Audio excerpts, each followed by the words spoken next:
پەیمانگە تەکنیکی کارژێڕیەکان بەشی تەکنیکی وەرگێڕان بە زانکۆڵایین پارالێل ئێواران کەمترین کۆنمرەی چەندە؟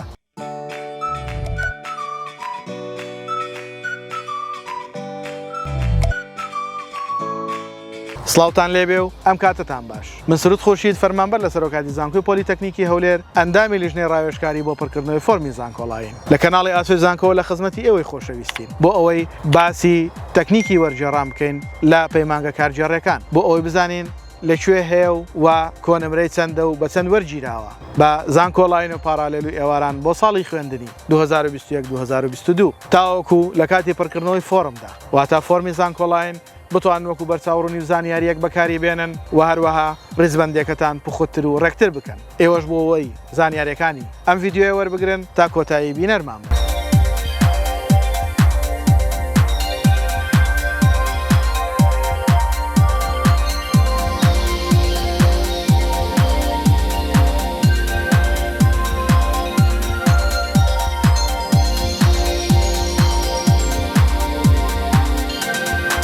لایک و کۆمنت سبسکرایبی کەناڵەکەمان لە یاد مەکەن.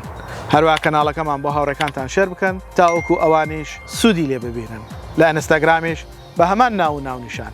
ئێمە لە خزمەتی ئەوەی بەڕێزین فۆلۆمان بکەن، پرسیارەکانتان بنێرن، ئێمەش خزمەتتان ئەکەین.